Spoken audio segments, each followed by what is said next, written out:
Tulis Rahayu. Boleh kami menanyakan proses pembuatan batik? Ya, bisa. Berapa lama tempat ini Berdiri. Jadi kalau batik tulis Rahayu Trenggalek itu udah berdiri sejak tahun 1979. Jadi pendirinya itu Bapak Suekono. Itu dulu pendiri pertama batik tulis di Trenggalek. Jadi untuk sekarang itu udah 3 generasi. Jadi sekarang yang meneruskan usaha batik tulis Rahayu itu Mbak Ilma Cahya Agustina. bagaimana proses pembuatan batik ini? Kalau untuk prosesnya itu yang pertama itu kita membuat pola dulu ya, namanya itu nyungging. Jadi itu membuat pola di kain di kertas putih gitu kan. Terus habis itu dijiplak ya, di kain mori putihan. Setelah dijiplak masuk di proses pencantingan gitu. Terus habis dicanting nanti dicolet dulu. Dicolet itu mewarnai detail-detail motif yang ingin diwarnai. Jadi setelah dicolet nanti masuk di proses perebusan buat melarutkan malamnya gitu. Terus habis itu dicelup dulu buat mewarnai dasarnya.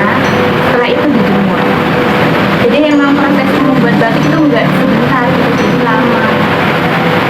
Kira-kira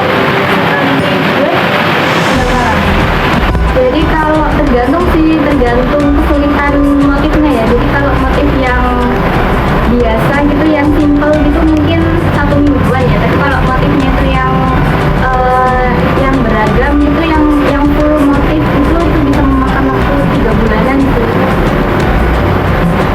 dan apa saja yang Jadi kalau bahan-bahannya tuh biasanya malam batik itu bahan utama buat membuat batik terus tuh yang malam batik. Terus habis itu kan bahannya. Kalau alat-alat yang dipakai itu biasanya kan canting, kain mori kayak gitu sih. Kalau untuk bahan pewarnaan itu kita ada 2 ya, ada bahan pewarnaan alam sama sintetis. Kalau pewarnaan alam itu kita biasanya pakai kayu tini, kayu secang kayak gitu. Jadi ini biasanya dipasarkan di mana? Kalau batik tulis Rahayu itu udah masuk di dalam negeri sama di luar negeri udah. Kalau di dalam negeri ya seluruh Indonesia. Terus biasanya kalau luar negeri itu kita udah masuk di Taiwan sama di Malaysia. Biasanya di sini pembuat motif apa saja? Jadi kalau motif khasnya Trenggalek itu motif cengkeh ya. Jadi setiap motifnya itu, setiap lembar kainnya itu pasti ada cengkehnya. Karena itu kan menandakan khas Trenggalek. Karena kenapa kok cengkeh? Karena kan komoditas utama di Trenggalek itu cengkeh. Jadi setiap motifnya ada cengkehnya. Terus ada juga motif Tromboyakso.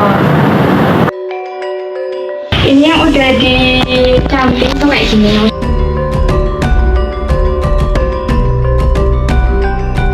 Motif batik Trenggalek sebagian besar terinspirasi dari hasil bumi dan kesenian lokal. Motif cengkeh atau durian manggis adalah representasi kesuburan dan kemakmuran daerah Trenggalek sebagai penghasil komoditas pertanian yang melimpah, mendukung harapan agar hidup manusia selalu bermanfaat. Adapun juga motif Tromboyakso yang diangkat dari kesenian tari khas Trenggalek, melambangkan semangat kepemimpinan dan keberanian yang menjadi ciri khas masyarakat Trenggalek.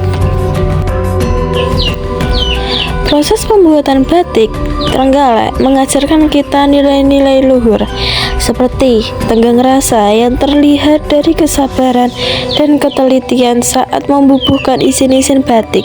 Setiap titik dan garis kecil harus harmonis, mengajarkan kita pentingnya keseimbangan dalam hidup. Gotong royong dan sopan santun masih kuat di sentra-sentra batik Trenggalek, di mana warisan teknik dilakukan secara berkelompok, menghormati ilmu yang diwariskan dari generasi tua ke generasi muda. Yang membedakan batik Trenggalek dari batik pesisiran lainnya, yakni batik Trenggalek cenderung menggunakan warna yang cerah seperti ungu, merah, hijau yang mencerminkan energi alam dan kemakmuran hasil bumi Trenggalek.